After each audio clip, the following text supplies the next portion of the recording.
Hello friends, എല്ലാവർക്കും good morning. അപ്പം മൗനരാഗത്തിന്റെ ഇന്നത്തെ വിശേഷത്തിലേക്ക് എല്ലാവർക്കും സ്വാഗതം. അങ്ങനെ നമ്മുടെ കിരൺ സി ഐയുടെ മുന്നിലിരിക്കുകയാണ്.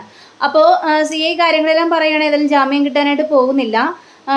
കോടതി കഴിയട്ടെ, കോടതിയിലെത്തട്ടെ, അതിനുശേഷം ജാമ്യം കിട്ടുമോ ഇല്ലെന്നൊക്കെ അറിയാലോ.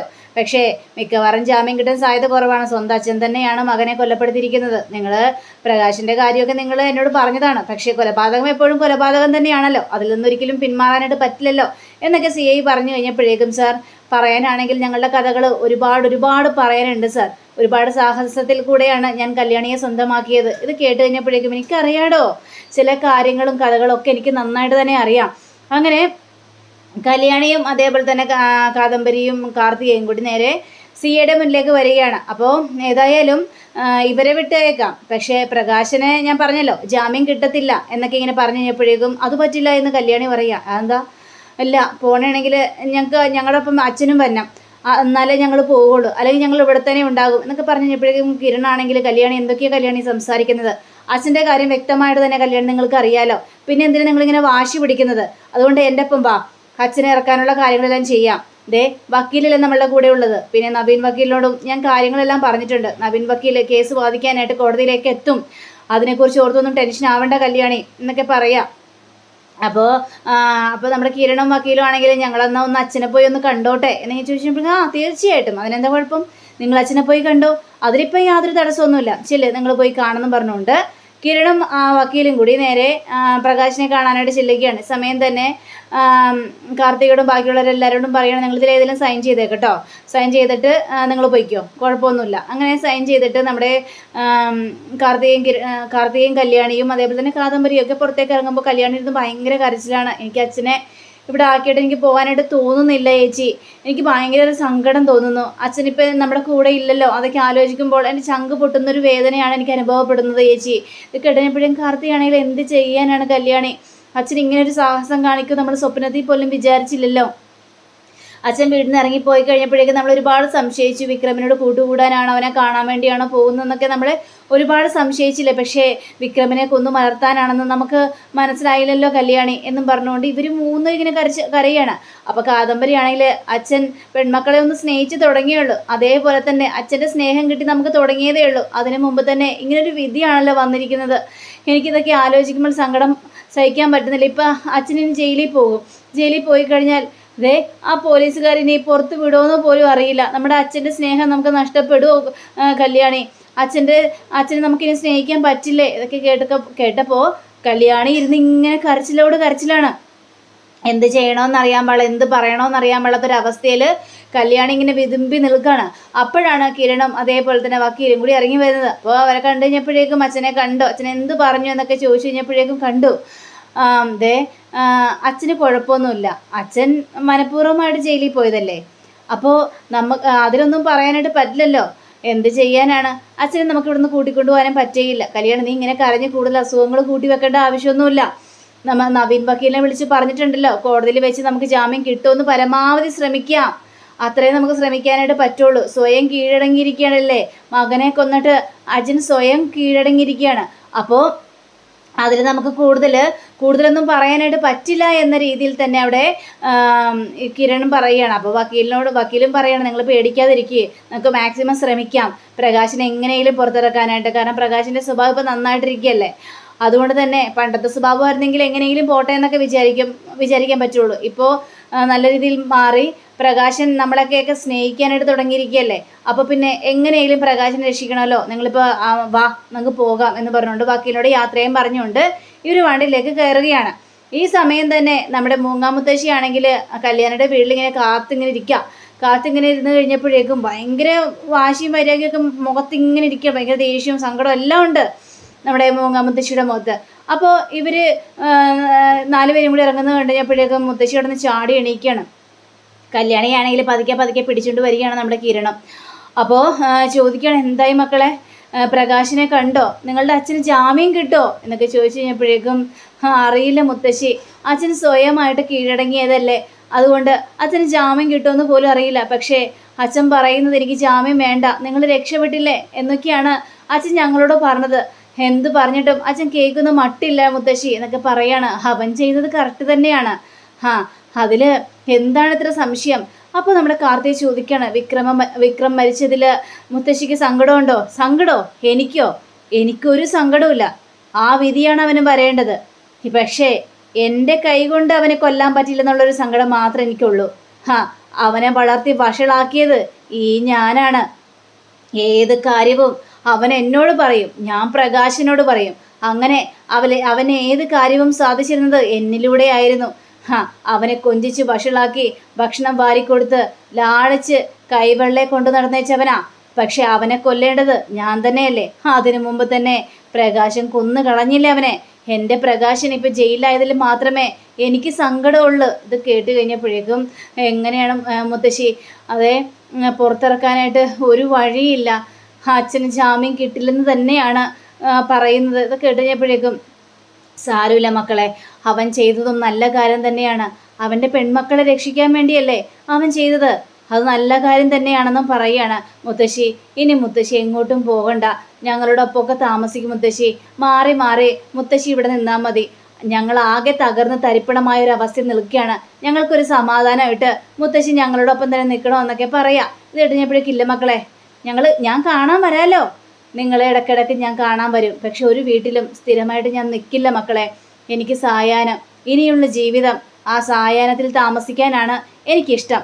അതുകൊണ്ട് തന്നെ ഞാൻ ഇടയ്ക്കിടയ്ക്ക് നിങ്ങളെ കാണാനായിട്ട് വരാമെന്ന് പറയണം. അപ്പം നമ്മുടെ കല്യാണമാണെങ്കിൽ ഞാനും ഒന്ന് സായാഹ്നത്തിലേക്ക് വരട്ടെ, മുത്തശ്ശിയുടെ ഒപ്പം കുറച്ച് കഴിയട്ടെ എന്നൊക്കെ ഇങ്ങനെ പറഞ്ഞു കഴിഞ്ഞപ്പോഴേക്കും കിരൺ അവിടെ പറയണം, വേണ്ട കല്യാണം, നിൻ്റെ ഈ അവസ്ഥയിൽ എങ്ങോട്ടും പോകാനായിട്ട് പറ്റില്ല. അപ്പം നമ്മുടെ മുത്തശ്ശിയാണെങ്കിൽ അത് തന്നെയാണ് ശരി, മോൾ ഇവിടെ തന്നെ നിന്നോ. പറയുമ്പോഴൊക്കെ ഞാൻ മോളെ കാണാൻ വേണ്ടി വരുമല്ലോ, സങ്കടപ്പെടണ്ട കേട്ടോ എന്നും പറഞ്ഞുകൊണ്ട് മുത്തശ്ശി ഇവർ മൂന്നുപേരെയും കൂടി അകത്തേക്ക് വിളിച്ചുകൊണ്ട് പോവുകയാണ്. കിരണാണെങ്കിൽ രണ്ടും കൽപ്പിച്ച് നിൽക്കുകയാണ്, എങ്ങനെയെങ്കിലും പ്രകാശിനെ പുറത്തിറക്കണം എന്നുള്ള ഒരൊറ്റ ചിന്തയോടുകൂടി തന്നെയാണ് നിൽക്കുന്നത്. പിന്നീട് കാണിക്കുന്നത് നമ്മുടെ സരയു താരയിട്ട് പൊളിച്ചെടുക്കുന്ന രീതിയിൽ. അപ്പോൾ താര വന്ന് ഭക്ഷണം കഴിക്കാൻ വരുന്നില്ലെന്ന് ചോദിച്ചപ്പോഴേക്കും ഭക്ഷണം കഴിക്കാനോ? കഴിക്കേ, നിങ്ങളിരുന്ന് ഭക്ഷണം കഴിക്കുക, വെട്ടി വിഴുങ്ങ്, നിങ്ങൾ സന്തോഷിക്കുക. നിങ്ങൾക്ക് അതാണല്ലോ നല്ലത്. നിങ്ങൾക്കൊരു സന്തോഷ വാർത്ത അറിയോ? നിങ്ങൾ കേൾക്കാൻ കാത്തിരുന്ന സന്തോഷ വാർത്ത തന്നെയാണ് വന്നിരിക്കുന്നത്. അപ്പോൾ താര ചോദിക്കണം, എന്താ കാര്യം എന്നൊക്കെ ചോദിച്ചപ്പോഴേക്കും, അതെ, വിക്രം ഈ പ്രാവശ്യം കല്യാണിയെ കൊല്ലാൻ വേണ്ടി ഞാൻ വിക്രമിനെയാണ് ഏൽപ്പിച്ചിരുന്നത്. വിക്രം കൊല്ലാന്ന് തീർത്ത് പറഞ്ഞതാ. അതിനു വേണ്ടിയാണ് ഇന്ന് കിരണിൻ്റെയും കല്യാണിയുടെ ഒപ്പം ഞാൻ നടക്കാൻ വേണ്ടി പോയത്. പക്ഷേ അവനവിടെ വന്നില്ല. പിന്നീട് ആ കാര്യങ്ങൾ മനസ്സിലായത്. അവൻ കൊല്ലപ്പെട്ടു, അവൻ ജീവനോടെ ഇല്ല.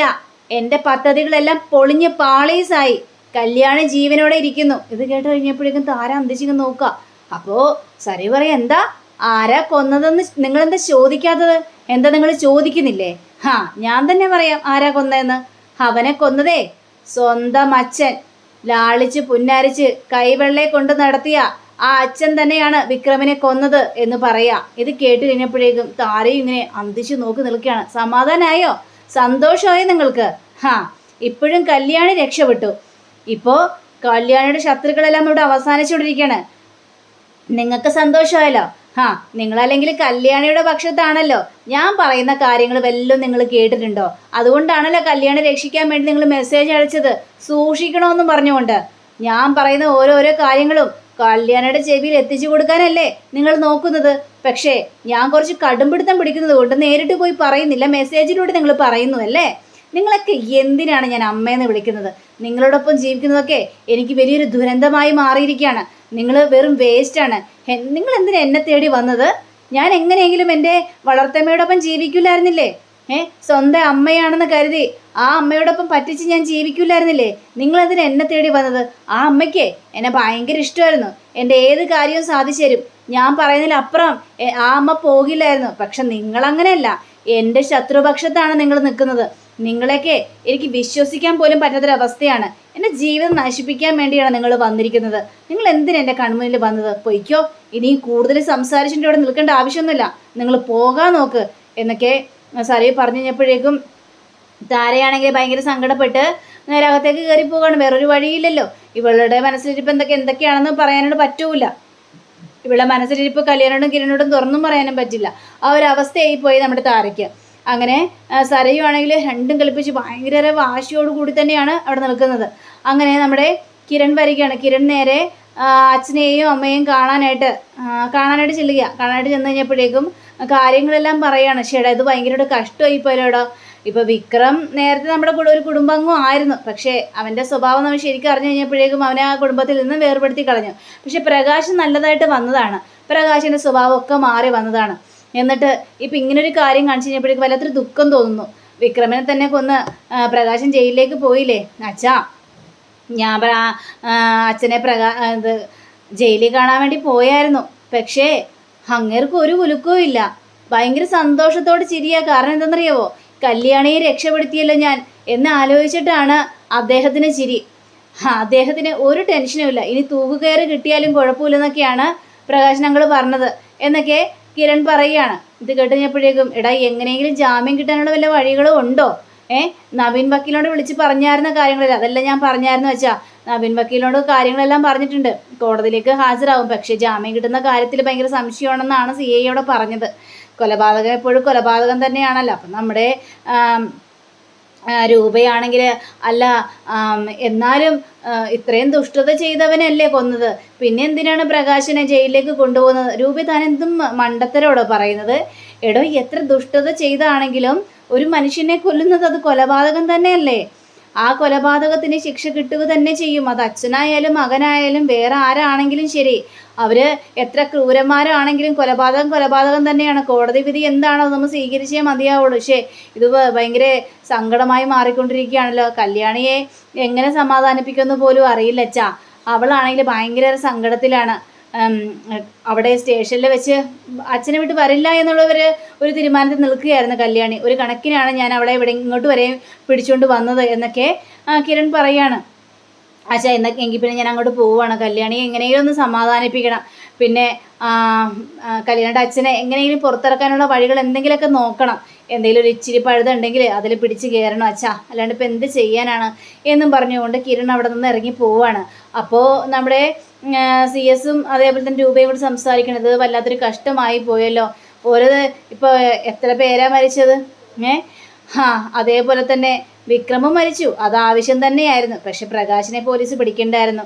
ആ പെൺമക്കളെ ഒന്ന് സ്നേഹിച്ച് തുടങ്ങിയതേ ഉള്ളൂ. പെൺമക്കളും അതേപോലെ തന്നെ അച്ഛൻ്റെ സ്നേഹം കിട്ടി തുടങ്ങിയതേ ഉള്ളൂ. അതിനു മുമ്പ് തന്നെ ഇങ്ങനെ സംഭവിക്കണ്ടായിരുന്നു എന്നൊക്കെ അവിടെ സംസാരിക്കുകയാണ്. അങ്ങനെ പിന്നീട് കിരണും കല്യാണിയും കൂടി, കല്യാണിയാണെങ്കിൽ ഭയങ്കര കരച്ചിൽ. എന്താ കല്യാണി ഇത്, നീ കരയാണോ കല്യാണി? എങ്ങനെ ഞാൻ കരയാതിരിക്കും കിരണേട്ടാ? എൻ്റെ മനസ്സിൽ നിന്ന് അച്ഛൻ്റെ മുഖം പോകുന്നില്ല. എനിക്ക് അച്ഛനെ സ്നേഹിച്ച് കൊതി തീർന്നിട്ടില്ല. ഞങ്ങളെ സ്നേഹിച്ച് അച്ഛൻ തുടങ്ങിയതല്ലേ ഉള്ളൂ. അതിനു മുമ്പ് തന്നെ അച്ഛൻ ഇങ്ങനെ ഒരു സാഹസം കാണിച്ചു. അച്ഛൻ പോയത് വിക്രമിനെ കൊല്ലാനാ. എന്നിട്ട് പോലും നമ്മൾ സംശയിച്ചു. വിക്രമിൻ്റെ അടുത്ത് വീണ്ടും സ്നേഹം കൂടി പോകാനായിട്ട് പോയതാണ്. ഇനി അച്ഛനെ വിശ്വസിക്കരുത്, അച്ഛൻ നമ്മളെ ചതിക്കും എന്നൊക്കെ ഒരുപാട് പറഞ്ഞ് നമ്മൾ അച്ഛനെ സംശയിച്ചില്ലേ? ഇതൊക്കെ കേട്ടുകഴിഞ്ഞപ്പോഴേക്കും കല്യാണം ഇതെല്ലാം കഴിഞ്ഞു പോയ കാര്യങ്ങളല്ല. ഇനി ആ കാര്യത്തെക്കുറിച്ച് പറഞ്ഞ് ചുമ്മാ ടെൻഷൻ ആവണോ? അച്ഛനിങ്ങനെ ഒരു സാഹസം കാണിച്ചു, നമ്മളത് മനസ്സിൽ പോലും പ്രതീക്ഷിക്കാത്ത കാര്യമായിരുന്നു. അതങ്ങനെ ഇരിക്കട്ടെ, അച്ഛനെ എങ്ങനെയും പുറത്തിറക്കാൻ പറ്റുമെന്ന് നോക്കാം കിരണേട്ടാ. എങ്ങനെയും അച്ഛനെ പുറത്തിറക്കാനായിട്ട് പറ്റുമോ? എൻ്റെ അച്ഛൻ എൻ്റെ കൂടെ തന്നെ വേണം കിരണേട്ടാ, അല്ലെങ്കിൽ എനിക്കൊരു മനസ്സമാധാനം ഉണ്ടാവില്ല. അച്ഛൻ കാണിച്ചത് മണ്ടത്തരമല്ലേ കല്യാണി? വിക്രമിനെ കെട്ടിത്തൂക്കി എങ്കിൽ പിന്നെ പോലീസിന് പിടികൊടുക്കണ്ടായിരുന്നല്ലോ, പോലീസിൻ്റെ മുന്നിൽ കീഴടങ്ങണ്ടായിരുന്നു. നമുക്കത് ഒരു ആത്മഹത്യ എന്നൊരു ഇതൊന്ന് മാറ്റായിരുന്നു. പക്ഷേ ഇപ്പം അതും സംഭവിച്ചില്ല. അച്ഛൻ സ്വയമായിട്ട് പോലീസിൻ്റെ മുന്നിൽ കീഴടങ്ങിയല്ലേ. പിന്നെ അച്ഛൻ അങ്ങനെ കീഴടങ്ങിയില്ലായിരുന്നെങ്കിൽ ആ CI ഒന്നും അച്ഛൻ്റെ പിന്നാലെ നടക്കില്ലായിരുന്നു. അയാൾക്ക് ഇപ്പം എന്തെങ്കിലും പഴുത് കിട്ടാൻ വേണ്ടി കാത്തിരിക്കുകയായിരുന്നു. അയാളെ പതിൽ കയറി പിടിച്ച് കയറിയില്ലേ. ഇനി എന്തൊക്കെയാണ് സംഭവിക്കാൻ പോകുന്നത് ദൈവത്തിന് മാത്രം അറിയാം. ഇനി കോടതിയിൽ വെച്ച് നമുക്കറിയാം എന്താണ്, ജാമ്യം കിട്ടുമോ അല്ലെങ്കിൽ എവിടം വരെ ഇത് പോകും. ഇനി ജീവിതകാലം മുഴുവനും എൻ്റെ അച്ഛൻ ജയിലിൽ കിടക്കേണ്ടി വരുമോ? ഇല്ല കല്യാണി, ഒരിക്കലും നിൻ്റെ അച്ഛൻ ജീവിതകാലം മുഴുവനും ജയിലിൽ കിടക്കേണ്ട ഒരു അവസ്ഥ വരില്ല. ഉറപ്പായിട്ടും നമുക്ക് അച്ഛനെ പുറത്തിറക്കാം. എന്തായാലും കേസ് എങ്ങനെ പോകുമെന്ന് നമുക്കൊന്ന് നോക്കാം എന്നും പറഞ്ഞുകൊണ്ട് കിരൺ അവിടെ കല്യാണിയെ സമാധാനിപ്പിക്കുകയാണ്. അപ്പോൾ അങ്ങനെയും കാണിച്ചുകൊണ്ടാണ് നമ്മുടെ ഇന്നത്തെ റിവ്യൂ ഇവിടെ അവസാനിച്ചിരിക്കുന്നത്. അടുത്ത റിവ്യൂവിനെ കാത്തിരിക്കുക, സബ്സ്ക്രൈബ് ചെയ്യുക. എല്ലാവർക്കും നല്ലൊരു ദിനം ആശംസിച്ചുകൊണ്ട് തന്നെ നമസ്കാരം. Thank you. See again. By.